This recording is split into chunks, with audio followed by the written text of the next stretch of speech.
Welcome to the Aviation Business Podcast. This is Tim Jedrek. I am here with our featured guest, Lyn Askin.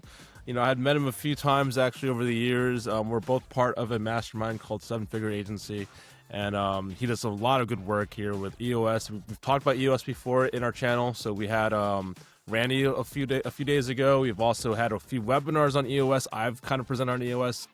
I'm not going to give the introduction to Lyn off the bat here. I'll give a little kind of give his own intro here, but I'm pleased to meet you, Lyn.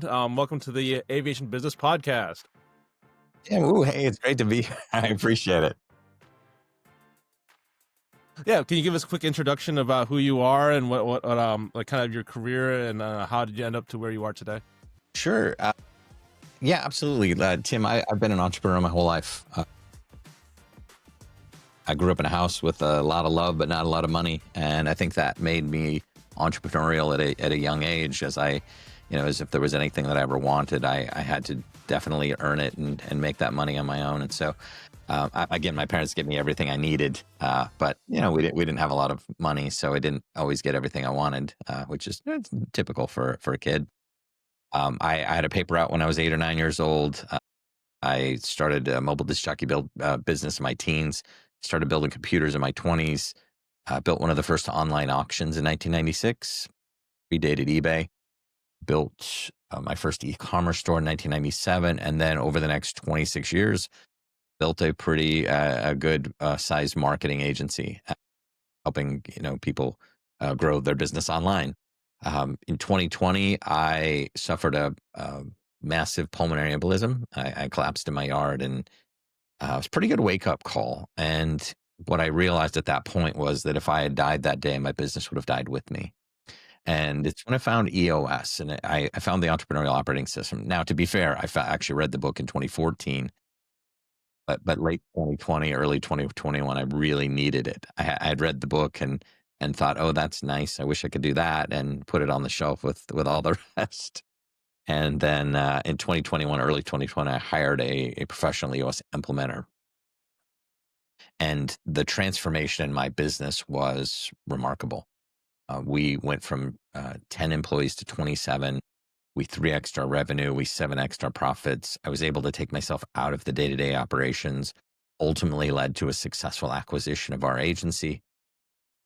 In that process, I fell in love with EOS, fell in love with that process, and became an EOS implementer. And now I help people do that sort of same thing, help build businesses with structure, vision, traction, and of course, healthy teams. Yeah, it's quite an amazing story. I mean, I think, I had kind of something similar. When I was growing up, I wanted to be, I didn't really know about being a business owner or entrepreneur, but I knew that, there's something you had to do. You had to make some money, right? So I think I was like 10 years old, started a lawn care route. It was my first exposure to marketing as a 10-year-old. I had printed something up with like Microsoft Word or something like that. It was not Microsoft Word. It was something way before this. They made stationery stuff. It was in the Office Suite back then, like 95 or something like that. I printed something up like a flyer or whatever. There's no Canva, none of this AI stuff was at the time. It was just whatever, drag and drop this whatever flyer, and then I went to the Kinkos. It was the Kinkos at the time, and I printed out like not even 1,000, maybe a couple hundred just flyers of green paper of just hey, I do lawn care. Do you mow your lawn? It didn't go anywhere. but I knew that starting a business from early on was kind of what I wanted to do. Then as I kind of got a little older, I saw my father, we're first generation immigrants, me and my family. We came to America. I was a kid, 5 years old. I was born in New Zealand and came here. And yeah, I saw my dad kind of climb the corporate ladder, so to speak. He was a software engineer, started as I don't say technician, but he was like kind of entry level software engineer.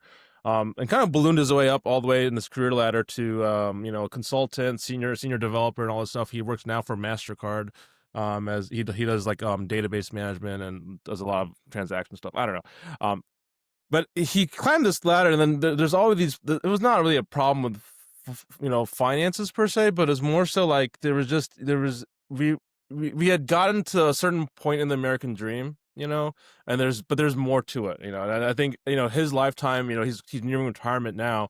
I have to kind of, my take on it is I have to continue the legacy. I had to, he started the journey to get the American dream, and like we're halfway there. I think there's a little bit more to do it, and I think part of that is, being on having the entrepreneurial spirit, starting a business, but that in itself has a plethora of problems and challenges, starting a business. And I work with businesses all day, every day here at Red Rudder Marketing, and sitting with you work with a lot of businesses every day.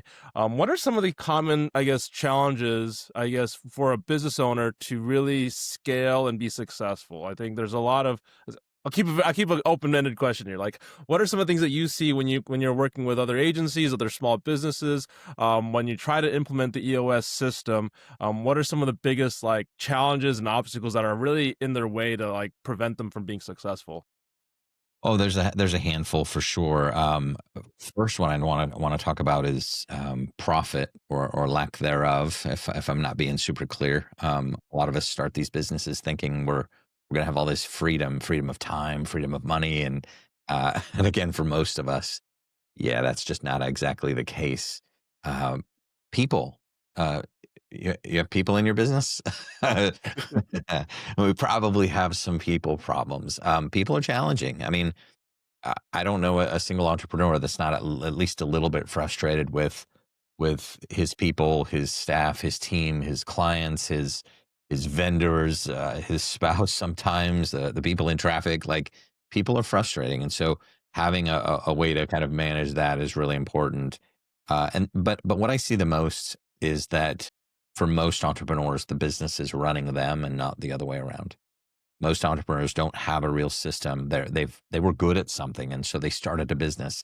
And as they started to grow that business, they just keep hitting ceilings along the way. And you've got to be really resilient, and you got to learn how to break through the ceilings that you're going to face in your business. Or again, your business will run you and not the other way around. Yeah, wow. So I think, I feel that here's I feel like here sometimes at Red Runner Marketing, you said here, the business, you don't run the business runs you, and I think that's what I see a lot too with a lot of small business owners, is that they're just consumed with the day to day, and they don't have enough time to really work on the business. They're working just in the business, right? And I know that we kind of throw these cliche, tag words around like that, and but it's true. I think it's completely true. As entrepreneurs, we get so engrossed in the day to day, whether it's people issues, vendor issues. I think one of the biggest headaches, especially starting up, is the financial part of it. The profit cash flow aspect of it. You as a business owner, you have to make cash flow. Yeah, you got to prioritize. What's the product and service you're offering, and are you charging enough? Are you able to, transfer the money from the customer to you? Because at the end of the day, a business is a transfer of money. I mean, that's what it is. you know when we say work on the business, I think what we refer to now is implementing EOS. So we kind of touched on it a little bit during the introduction. Let's kind of break down what EOS is. I mean, I think for some people it might be the first time they're hearing it. So can you kind of give us a small introduction on what EOS is? What's the framework, and why should business owners even consider EOS to in their business? Sure, Tim. When I work with business owners, I really help them get better at three things. I help them get better at something we call vision, traction, and healthy. And by vision is about making sure that you and your leadership team are 100% on the same page with where you're going and how we're going to get there. By traction, I mean instilling discipline and accountability so that no matter where you look in your organization, you see people actually executing on your vision. And then by healthy, I mean, we got to make you guys a more cohesive, functional, fun loving team that actually likes to work together. And what we find is that most entrepreneurs, I think all of us are kind of built in a similar way. We're used to dealing with 136 simultaneous issues. I mean, we're just being peppered with problems and challenges and obstacles all the time. And what we found in EOS is that if we can strengthen just 6 key components of your business, those 136 simultaneous issues kind of fall into place because they're more symptoms of a root cause than they are actual problems. So, if you want me to go expand on that further, the 6 key components of your business we think are the vision component, which is clear.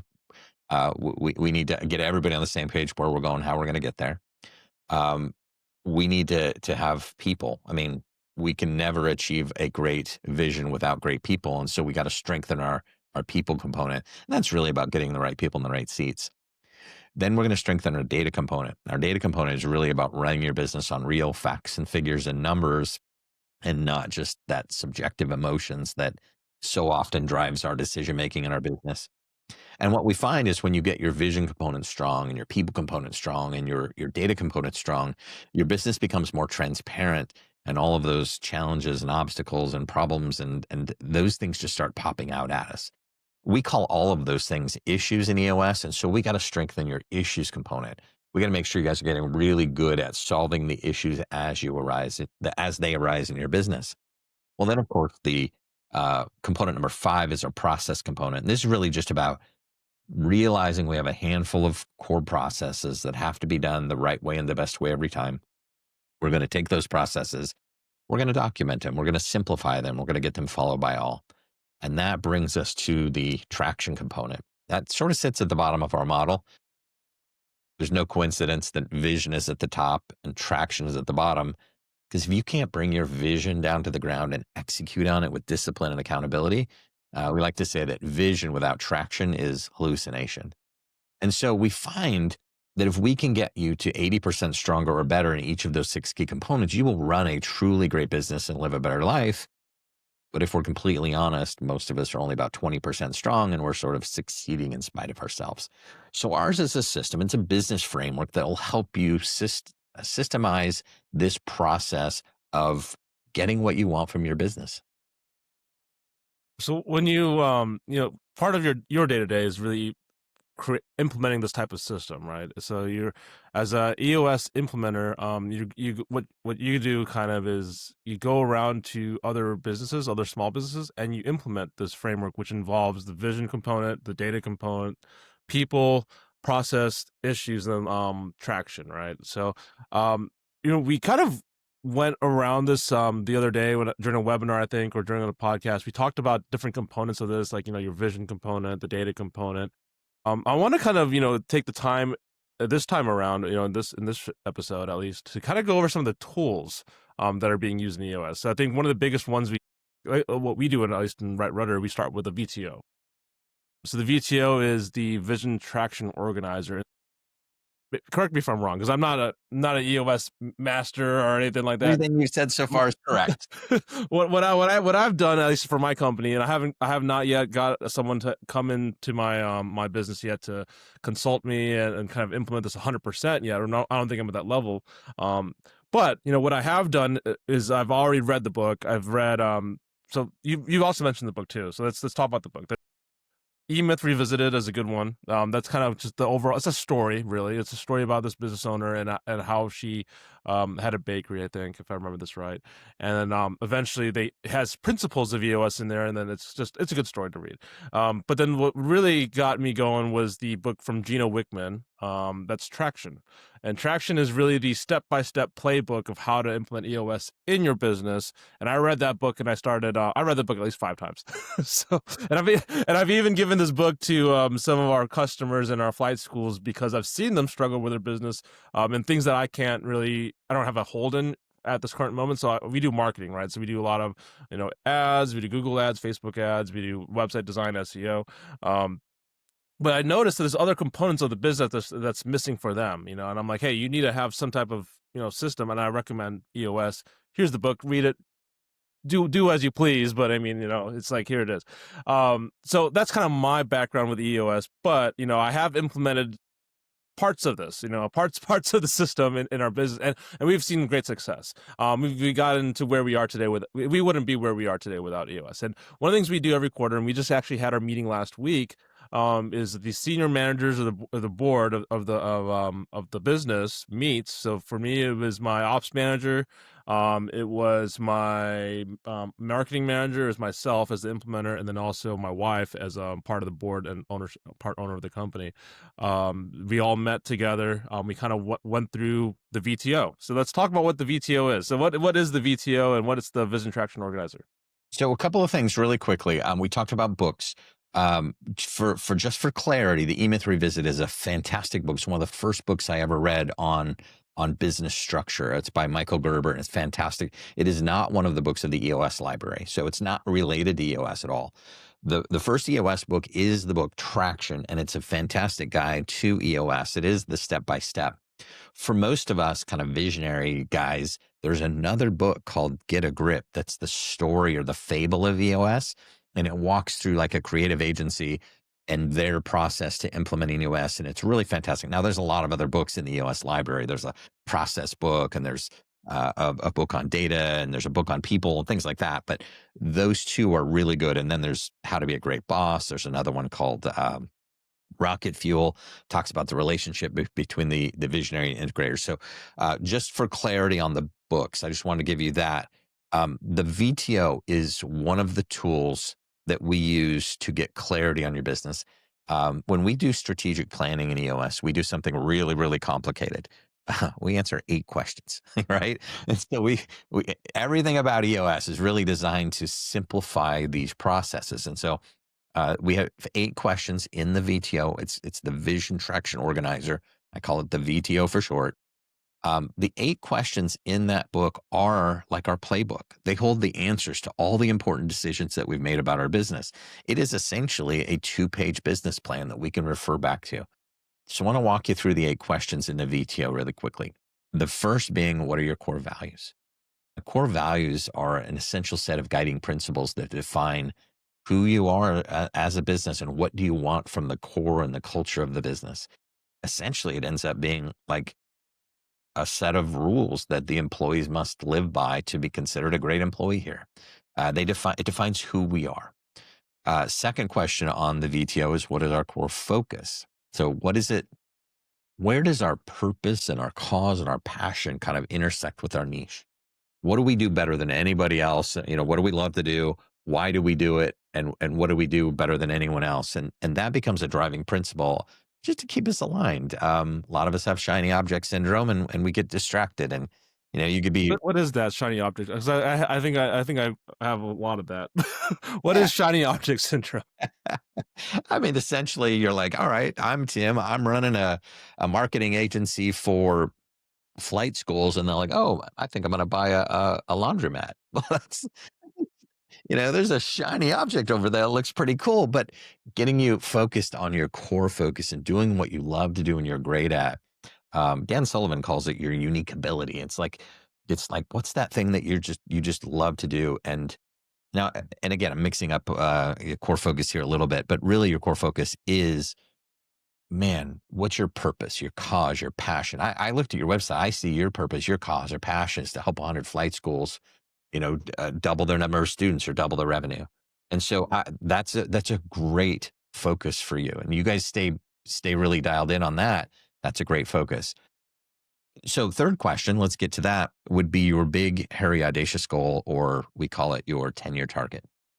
So if we know who we are with our core values and we know what we are with our core focus, then we know where we're going kind of long term. We build this sort of North Star for the team of everybody, like, this is where we're going.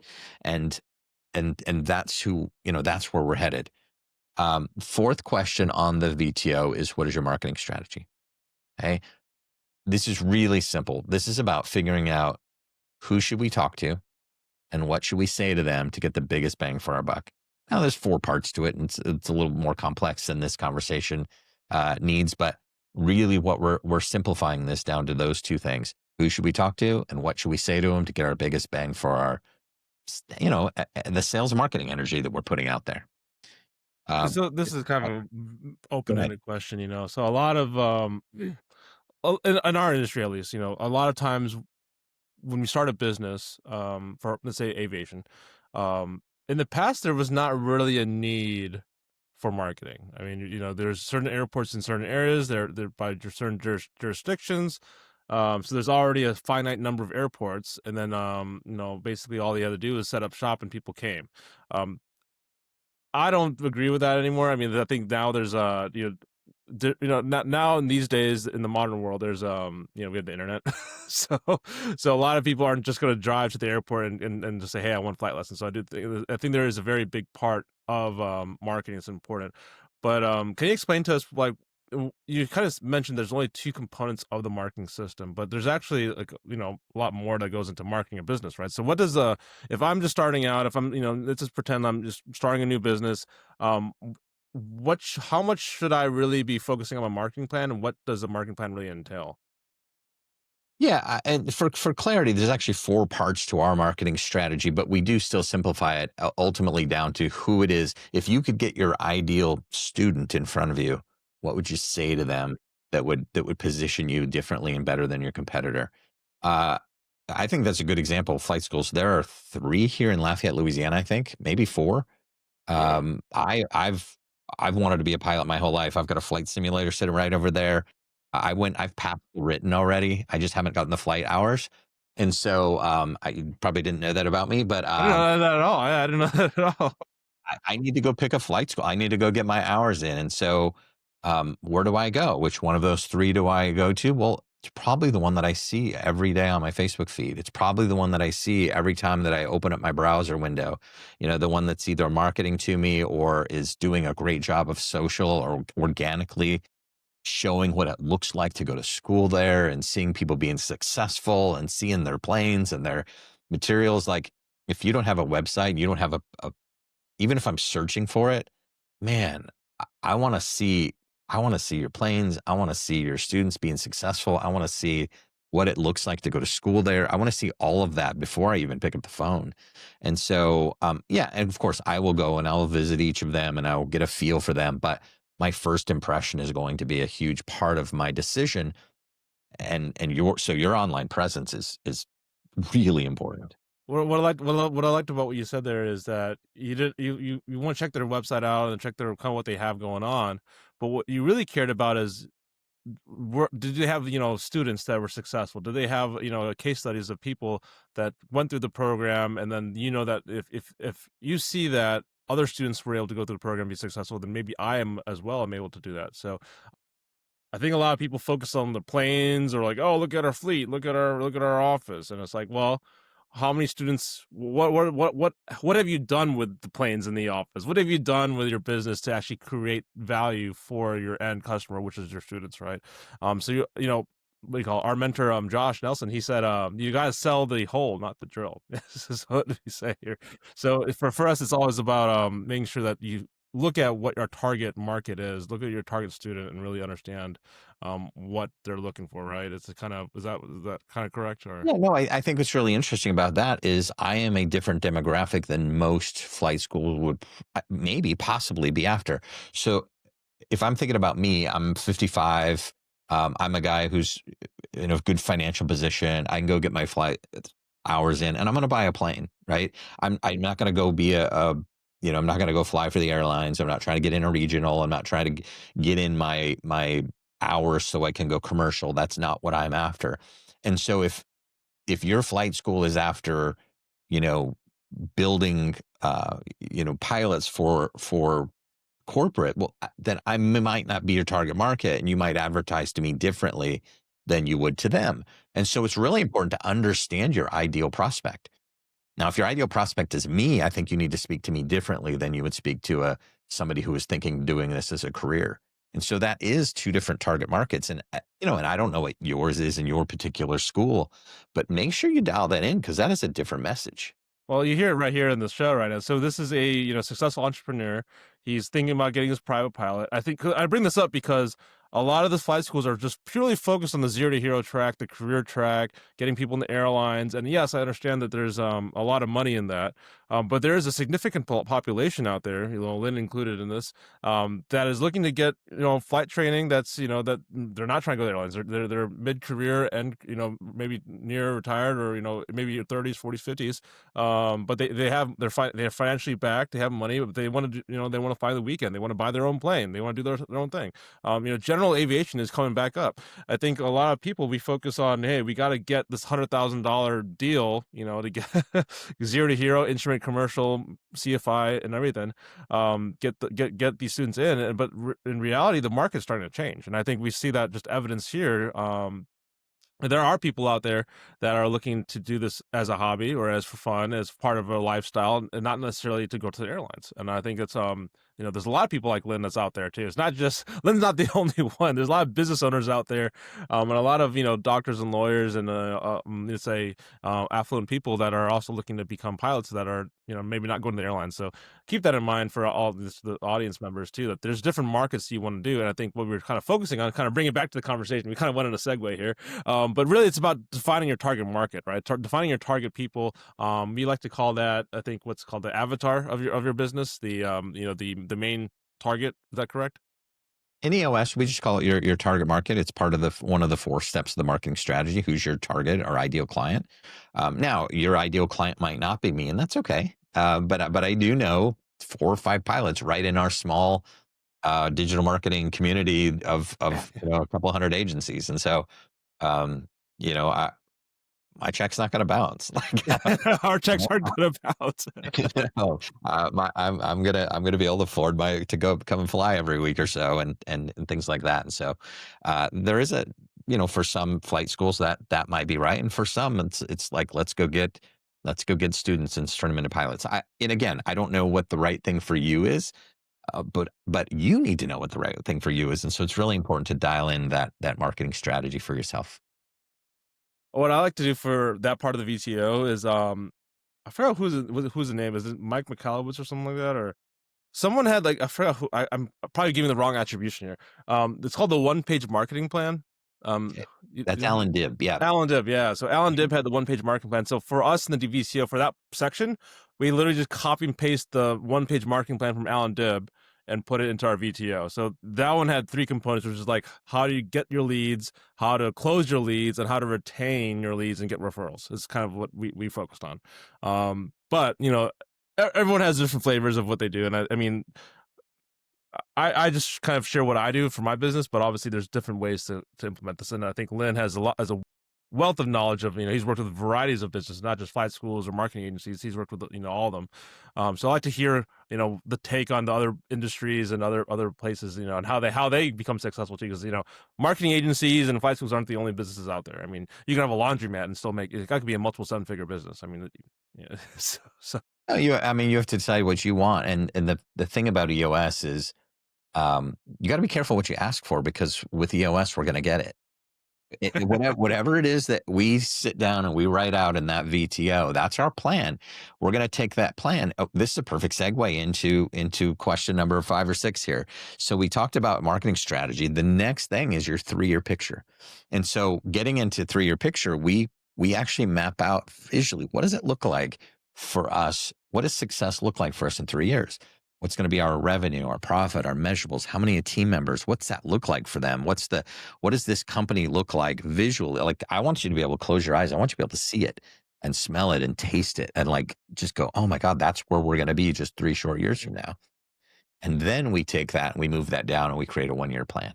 And we determine what do we have to accomplish this year that'll align us for that 3-year picture, which aligns us for our 10-year target. Okay, so we break it down into a 1-year plan. Our 1-year plan has the same revenue, profit measurables, and we're just going to make those predictions. But then we're going to set some goals for this year. We'll say, what are the 3 to 7 most important things we must accomplish as a company in this next 12 months? Okay. You mentioned a cool word there. You said measurables. Well, I think some of the small business out there, they don't really have, we call them KPIs. KPIs or measurables. Like, so what does that mean? So if I'm a business owner, what would let's just say I'm I don't know, let's say a lawn care business. If I'm a lawn care business, what should my measurables be, and how do I define that to be successful? Well, heck, let's say that we're a flight school. Why not? Let's do flight school. Yeah, there you go. Yeah, let's just say we're a flight school. Let's say, what are we going to measure from quarter to quarter? How many students have graduated? How many new students have started? How many have completed their programs? Like, just set some goals for yourself about what success looks like for you. And I don't know exactly what your measurables are in your VTO for your particular thing. For me as an EOS implementer, my measurables are, how many session days am I going to have a year? For me, that's 125. I'm going to work 125 days a year in the session room with clients. How many total clients I'm going to have? For me, my VTO says 30. How many new clients am I going to get each year? I'm going to add 12 new clients a year. So how many VTH calls do I have to have? Well, I have to have about 4 times that many. And so, or how many 90-minute meetings am I going to have? And so I've got measurables kind of mapped out. I know I've got a goal for myself for my average session rating. I've got a goal for myself for my average fee that I charge per session. And I got a goal for what my current session fee is. And so everybody's measurables are different. And these are just the ones that live in my VTO. We haven't even got to Scorecard yet. Scorecard is completely, uh, it's similar, but different. That's kind of how we run our business on a week to week. The measurables I'm talking about are what are our measurables quarter to quarter to quarter, year to year, and on our 3-year picture. So the measurables on the VTR are more of like a kind of a bigger picture, like maybe like my revenue target or my number of students, number of clients. And then my scorecard, we haven't really talked about scorecard yet, but your scorecard has more, I guess, more detailed or more specific, I More guess, day-to-day KPIs. activity, more like what do we need to accomplish each week? Again, so you can see where we started. We started at 10 years. Then we brought it down to 3 years. Then we brought it down to 1. Then we brought it down to the quarter. And in our scorecards, we're talking about what do we got to do every week so that we can hit that quarterly goal, so we can hit the yearly goal, so we can hit the 3-year. So in our weekly scorecard, we're just what's the activity that we need to do every week that we know will get us to our goals.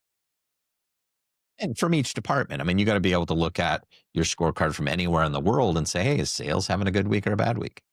Is our marketing team having a good week or a bad week?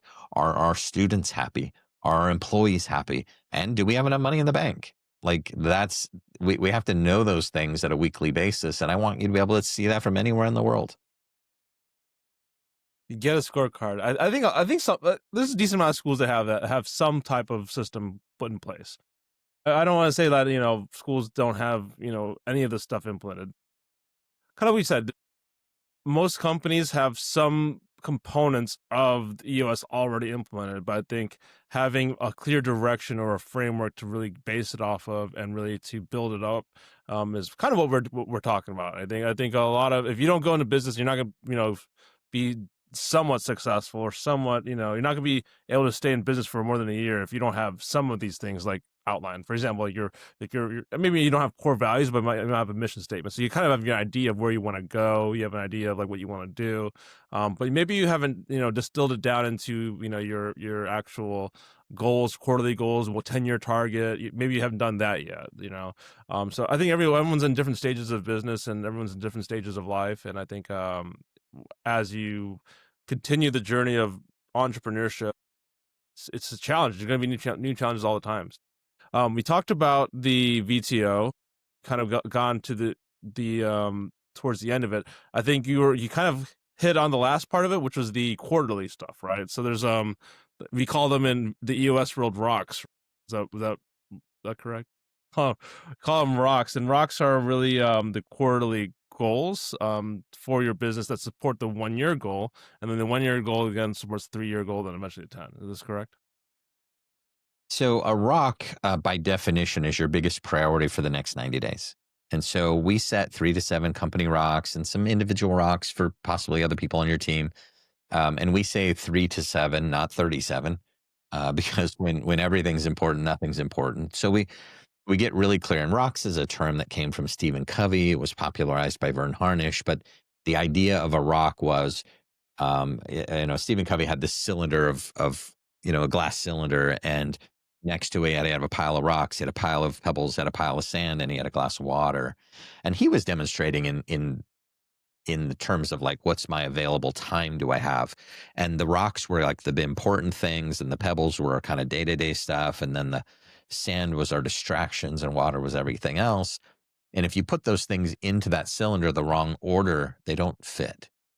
But if you put them in the right order, if you put the rocks in first, and then you put the pebbles, and then you put the sand, and the glass of water will fit too.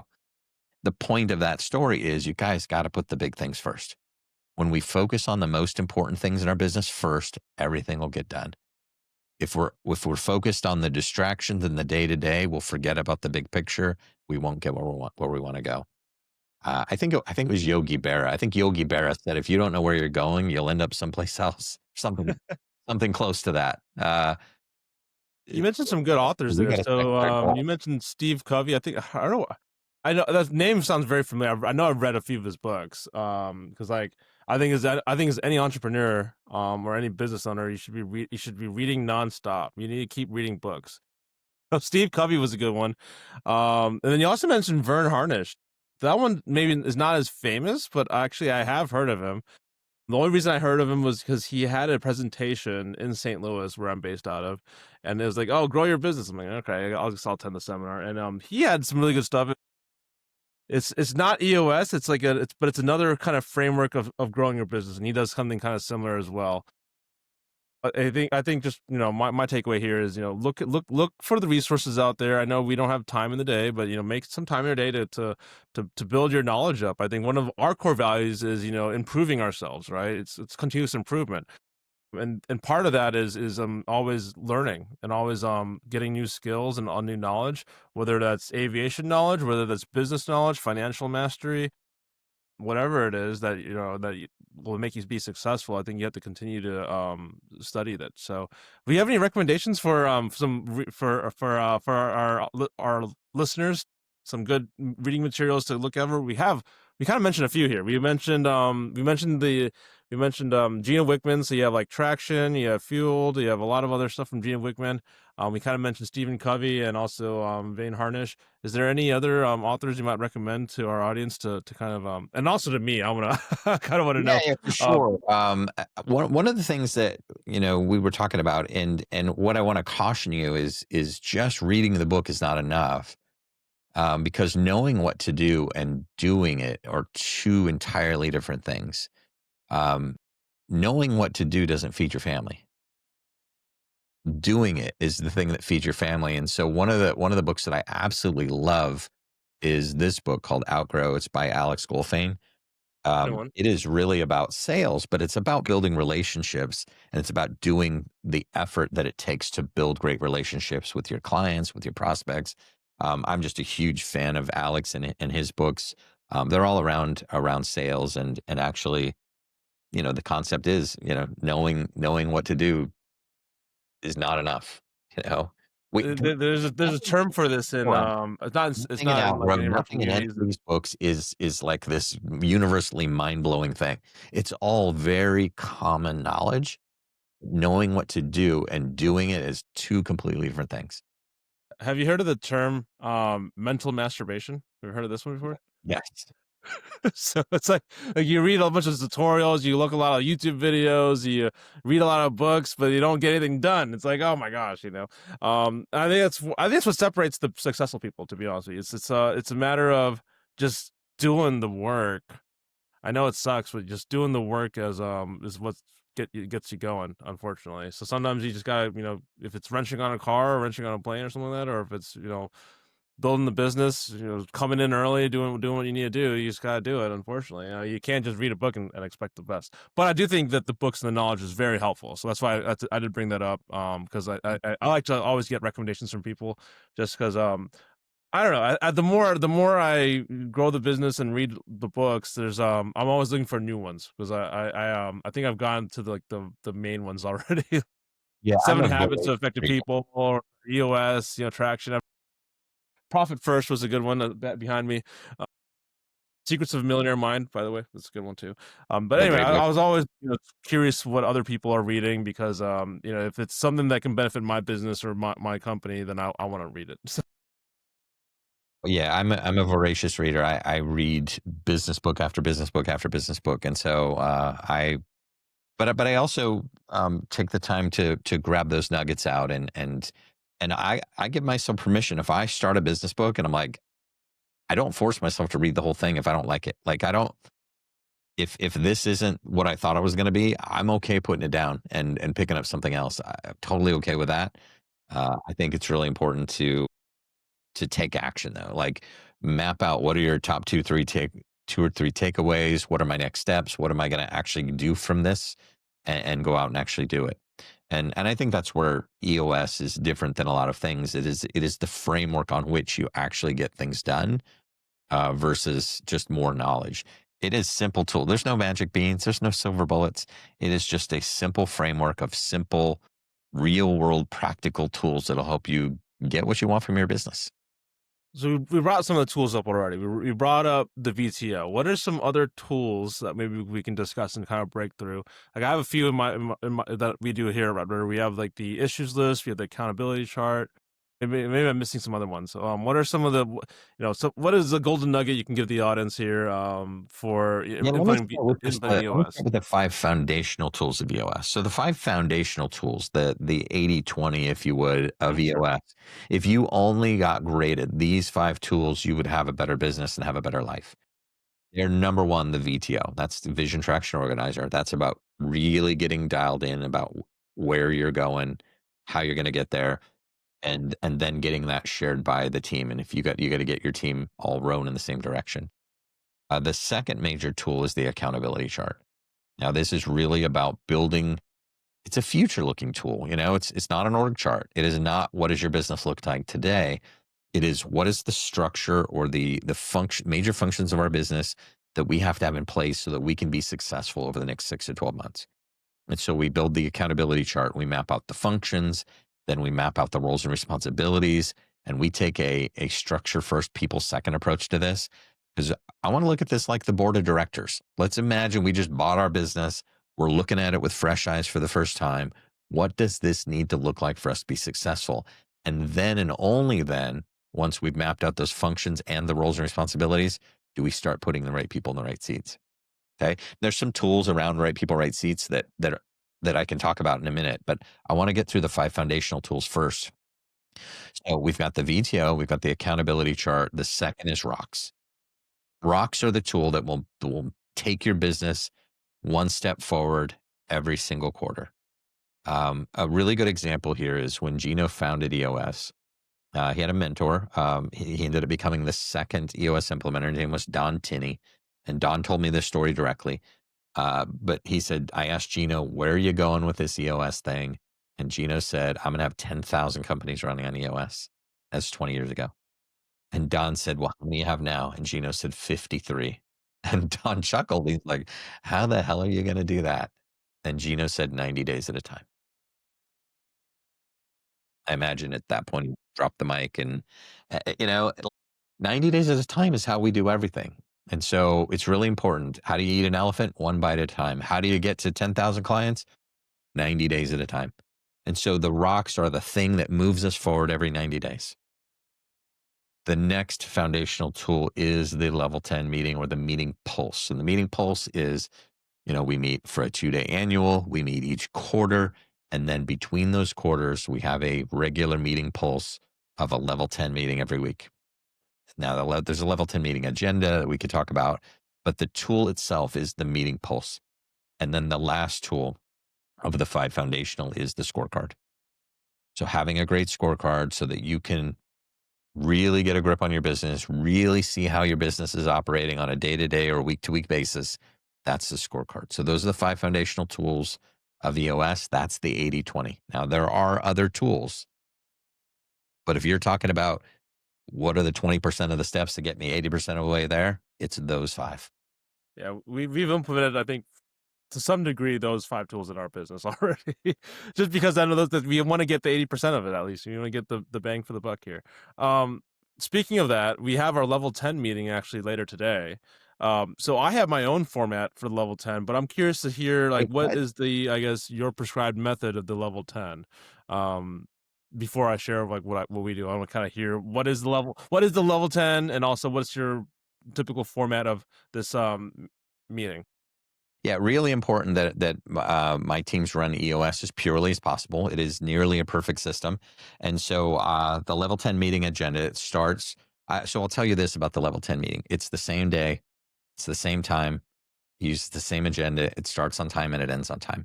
So that meeting has to become sacred. It's a sacred part of our week. And so we prescribe for the leadership team. It's a 90-minute meeting. We start with a segue, which is just a little bit of good news. So everybody at the team is going to share one personal, one professional win. This is 5 minutes max. Okay. We're going to share our victory because we're trying to transition from working in the business to on the business. The second item on the meeting agenda is our scorecard. We're going to review our scorecard. We're going to look at our business, make sure that we're operating well this week. So we're going to read our numbers. We're going to say if it's on track or off track. Anything that's off track, we can drop down to the issues list. Third item, we're going to check on our rocks. We're going to make sure that our rocks, those things that we said were the most important priorities, we're going to make sure that those things are on track. And we're going to just have a quick discussion around that. Again, 5 minutes max. From there, we're going to ask, are there any customer or employee headlines? I want to know, are customers happy? Are our employees happy? We're going to just do customer employee headlines. Then we're going to move from there to our to-do list. And our to-dos usually came out of last week's meeting. When we solved something, we asked, hey, what do we got to do to make this thing go away forever? Somebody got a to-do out of that. This week, I'm going to ask you, did you get that thing from to-do to done? All right. So we're just going to go through our to-do list. And then we're going to, if we've done this well, we've spent roughly 25 minutes total so far. It's going to leave us about 60 minutes to IDS. So identify, discuss, and solve.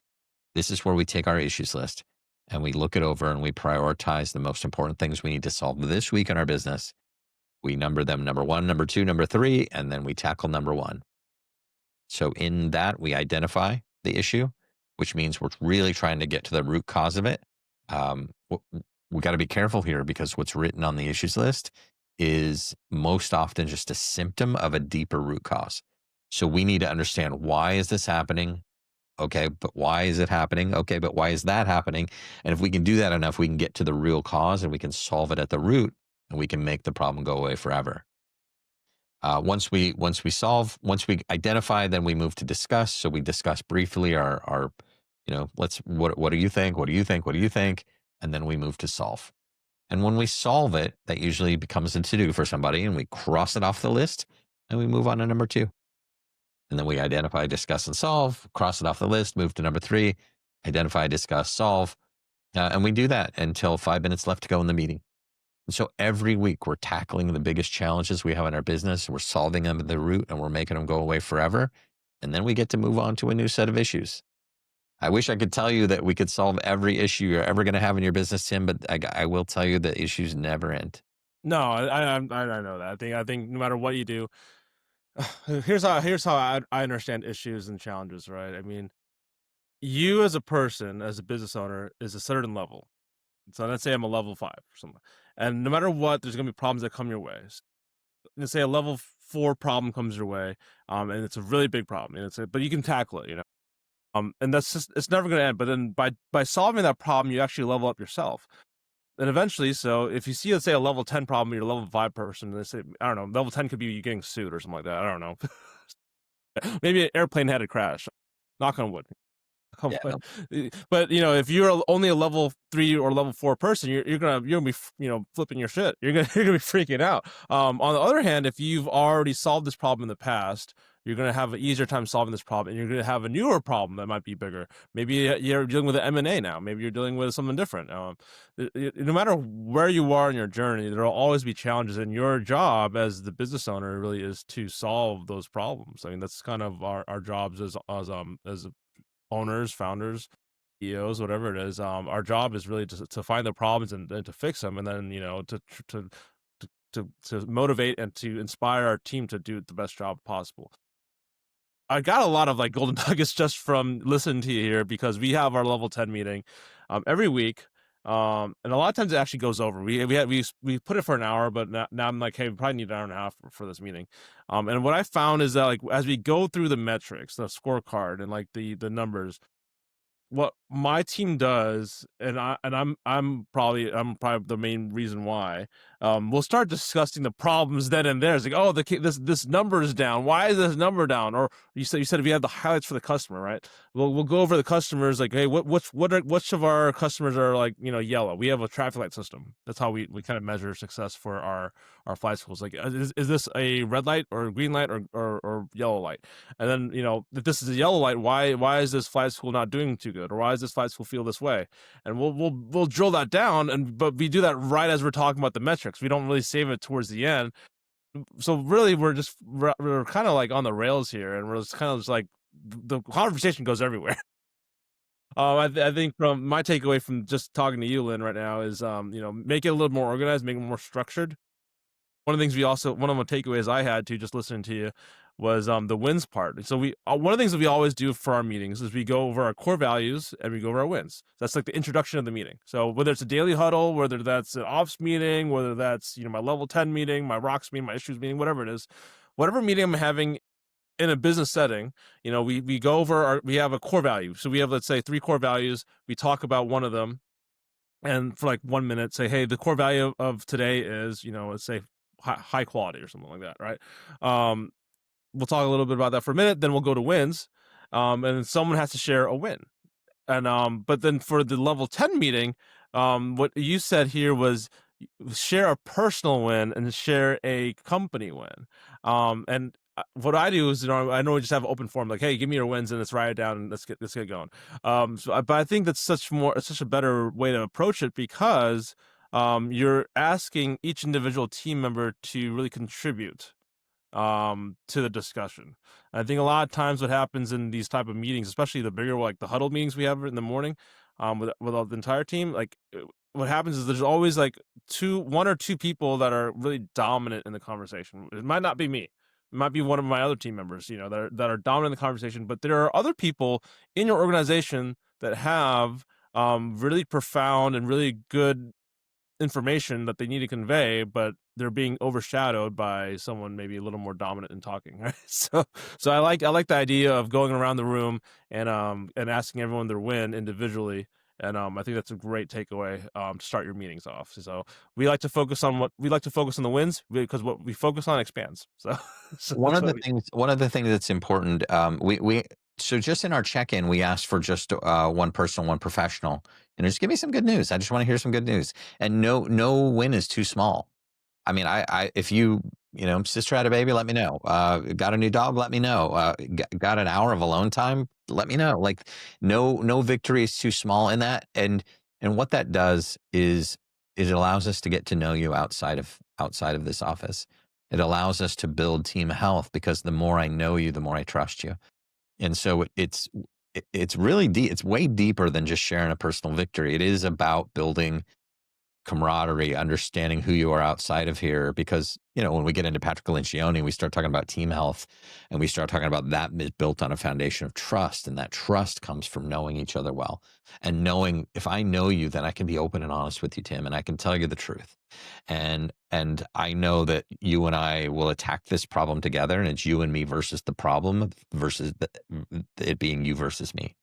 And so it's really important. That's just a little fraction of it, is that team health part of just giving me a personal victory, because I want to hear about your weekend. I want to hear about your family. I want to hear, the things that are going on.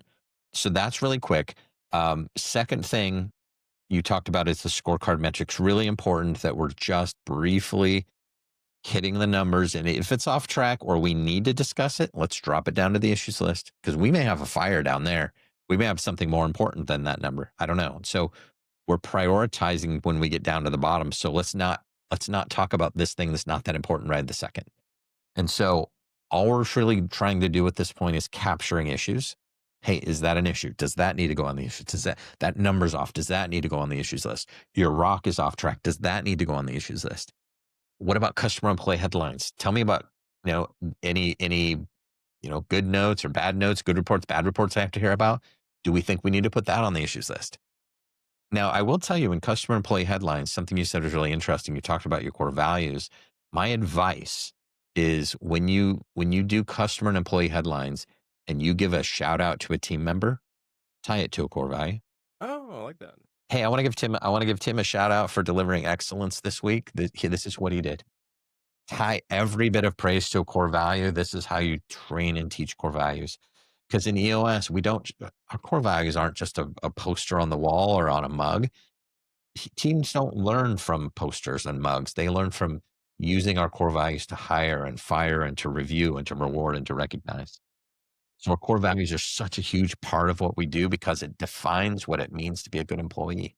Hmm. I think that's, you mentioned this. I've talked to a lot of flight school, a lot of small business owners and flight schools in this career, and one of the things we do during onboarding. So onboarding is kind of like we get a new school, we're working with them, and my team then kind of asks we need to get information about their business. In order to do marketing for a flight school, we have to get information about them. We need to understand their culture, their brand, their identity, like what's their target market. And one of the questions we always ask is like, what's your mission? What's your vision? And we also ask, what's your core values? And you know what? I want to say like at least 50% of the schools I work with before that conversation of onboarding did not have any of this stuff defined. Yeah. So I think it's so important to really drill down. Why? Let me ask you this: Why is the core values so important? And I know you touched on it earlier, but why are the core values so important to operate a successful business?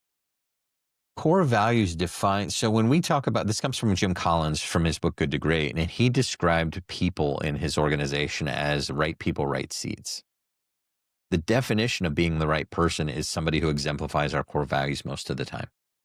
And so it's really important if you want the right people in the right seats, you got to have people that you love, people that exhibit our core values, people that heck, we want to be around and that kind of fit with us. Now, right seats are people who are great at their job. That's people who God-given talent and skill and whatever, but no amount of toxicity is worth it if they're not the right person. Like I don't care how good they are at their job, that toxicity will kill your business. So we got to have right person, right seat, got to have both. And the definition of right person is that they exemplify our core values most of the time. Yeah. Not always. And there's leeway, I said most of the time, I didn't say always, but we can, it is one of the ways that we hold people accountable in EOS is to our core values. We have a thing called the people analyzer, and we put our core values across the top, and we put our people down the side, and we ask ourselves openly and honestly, does this person live this core value? Most of the time, some of the time, or rarely. And it becomes a talking point in our quarterly conversations with our employees. Like, hey, Tim, looking at our core values, here's a couple I think you do really great. Here's one I think that maybe you could do a little better on. And here's a couple of examples of times that I thought maybe you underlived this core value. Here's some I examples. will say this. So like so as a business owner, one of the hardest things you're going to do is terminate employees. I mean, it's kind of a sad thing to do. It's not a sad thing, but it's something that's necessary. And every single time I've had gone through this process, what I've done is I've put the name on a spreadsheet. I have it's the people analyzer. I put my core values. So my core values is 3. I have FLY, which means like it's our FLY program, which is the EOS program for us, which is continuous improvement. So are you continuously improving yourself? Are you learning things? Do you have a reason? Do you have a good motivation to work? That's kind of our first core value is like continuous improvement. The second one is for us is high, like high speed. So for us, it's high quality. We're gonna get the highest quality work out there. All team members need to be able to deliver high results. The last one is speed. So are we delivering it on time and are we delivering it fast, right? So those are my 3 core values. And what I like to do is I put the name questionable employee on a list here, and I say, has this person been trying to learn? Has this person trying to improve himself? Has this person delivered results fast? Has this person done good work and high quality? And if there's thumbs down on all of them, I'm like, this is probably not the best person for our business. You can have someone that delivers high quality results, but it's not really learning and trying to be part of the team and improving themselves. That's 2 out of 3. I mean, like, okay, well, they might be the right seat, but they might not be the right person, or they might be the right person just be in the wrong seat, right? And I think for a business owner, we have to be able to objectively, because this is a very subjective topic, firing people, core values, things like that. We have to have a way to take the subjective kind of like goo goo gaga stuff and put it on paper as an objective term, and that way we can have a backing towards our decision. Otherwise we're just basing our company on emotions. We have to be able to have some guiding principle. So that's why I bring this up, because I think every business owner has to deal with this at one point or another. You need to define your core values, because that's how you determine who you keep on your team and how you're successful as a business. When you build core values and you use them to hire and to fire and to review and to reward and to recognize, they become a part of your company. And anyone who doesn't live those just stands out. You'll be repelled by the people who don't fit our culture. And what this gives you is a framework on which to make these decisions. Even better, it gives you a framework on how to have conversations with the team members about where they can improve, where they can get better. Because if you're just winging it, you're like, man, Tim, let's get in this. Let's have a one-on-one. Man, it's just something about you I don't like. I don't know what it is. Like that's gonna be a terrible meeting. That's not gonna go anywhere. But if I got to say, look, Tim, for our core value of fly and high, I think you're doing great. This one's speed. There's a little bit of opportunity here for you to get better. Here's a couple of examples where you deliver some things late to us. And what are we going to do? How are we going to make that better? And then if you've done everything that you can and they're still not getting it, well, then there's a process for that too. But you've given yourself a framework on which to ask yourself, one, does this person live our core values? Two, are they getting their rocks done? Three, are they hitting our the seats? Are Targets? the living the core values, not the core values, I'm sorry, the roles and responsibilities in the accountability chart? Are they doing those things well? And are they hitting their scorecard metrics? And now I've just given you an entire framework to know if someone is doing a good job in your business or not. Now you're not winging it. Now you've got Now it's no longer just a feeling, because I've seen that before. People fire now people it's not a based on feeling. feelings. It's like you got to get it a little more concrete than that. So Not only is it not a feeling for you, it's not a feeling for them because we've set the right expectations. We've said, this is what it looks like to be a good employee here. This is what your role is, and here are the roles and responsibilities. Here's your rocks. Here's the things we expect to get done, and here's some measurables on how we're gonna know if you're successful or not. And so when somebody's failing those, I will tell you, if you have to fire somebody and it's a surprise to them, we have a term for that. It's called bad management. we fired someone the other day, probably in the past month, and we were having the meeting. It's one of the hardest meetings of my life. Not the hardest meeting, but it's a hard meeting. And as I'm talking to the lady, she's like, "Oh yeah, I knew this was coming." And like, because we've been talking about it for months. We've been talking about our core values. We're talking about here's what we expect. So it's I like to think that it was an okay fire, because she knew it was coming, Setting and the it right was okay. expectations. So, we are kind of running out of time here, so I do want to wrap up. But you have given us a wealth of knowledge regarding EOS. I think EOS is such a great system and framework to use in your business. It's not the only solution out there. You can there's books out there of different frameworks. We mentioned Varn Harnish as well as another one. I was from the manufacturing realm, so I had Lean Six Sigma, Tyson, Toyota Production System. In the software world, we have Scrum and all that stuff, and Agile. So there's a lot of frameworks out there to run your business, but I like EOS because it's practical. So Lyn is a certified EOS implementer. I'll give you a couple minutes to kind of give us your pitch. So we our audience is primarily flight school owners and managers and operators. There's also people that listen to this that are in the aviation, they might be B2B, maybe, aircraft, parts manufacturers or things like that, or insurance companies or whatever. There's a lot of people that listen to us. What is kind of your pitch that you have to our audience? Yeah. So a couple of things really quickly. Before we end, I want to wrap up the level 10 meeting because I didn't wrap that up right. We got off sidetrack there. I want to make sure that I'm teaching EOS purely here. So level 10 meeting, with 5 minutes left in the meeting, we move to conclude. And with conclude, we wrap up by making sure that everybody knows their to-dos for the week. We ask if there's any cascading messages that need to go down to the rest of the team.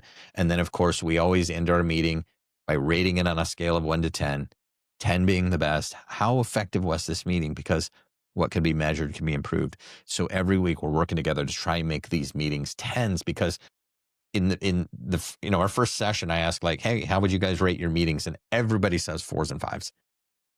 But we're going to have level 10 meetings in EOS. I want to make sure that we're walking out of there effective every single week. Now let's move on. Go ahead. For your level 10, just curious, do you have yours on the beginning of the week or the end of the week? You know what? It matters to you what makes the most sense. For me, Monday morning's great for me and my assistant because we don't schedule a lot of sessions on Mondays. For a marketing agency, Monday morning's hard.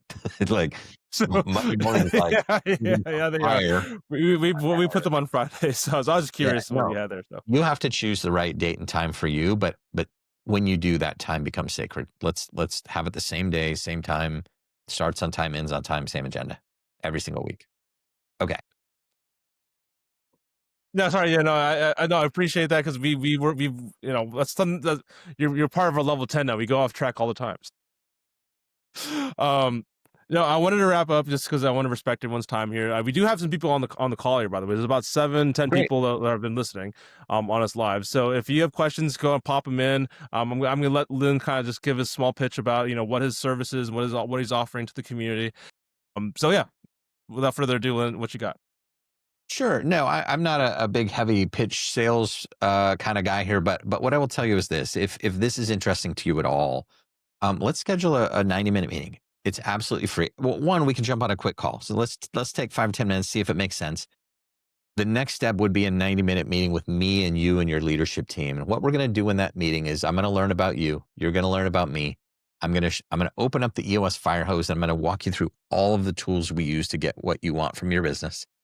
And then I'll show you what the process looks like for you to work with me, and what when are our sessions, how often, how much cost, and we'll go over all of that together on a call.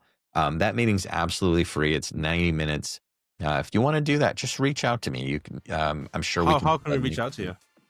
Yeah, you can reach out to me. I'm sure we'll put them in the show notes, but you go to lynaskin.com. You can email me at Lyn Askin. That's lyn.askin@eosworldwide.com. I have a very uncommon name. I think I'm the only Lyn Askin on the planet. So if you type Lyn Askin in a search box, you'll find my LinkedIn, my YouTube, you'll find it all. So I'm easy to find. Awesome. So if you have been listening to this podcast, this is the Aviation Business Podcast. We had Lyn Askin talk about EOS. We really appreciate him hopping on this podcast. He's been a great guest, wealth of knowledge for growing businesses, scaling the businesses up, implementing the EOS Entrepreneurial Operating System framework at your flight school or small business. Speaking of that, if you are a flight school or small business and you're looking to grow your school, this Aviation Business Podcast is hosted by Right Rudder Marketing. So Right Rudder Marketing is a marketing agency for flight schools. If you need help growing your business, check us out, rightruddermarketing.com. You can also give us a call. It's 314-804-1200. Again, this is Tim with Right Rudder Marketing. We had Lyn Askin on the podcast. We'll see you guys next time. Thank you for tuning in, and we'll see you guys around. Thanks, Tim. It was amazing. Thank you, Lyn.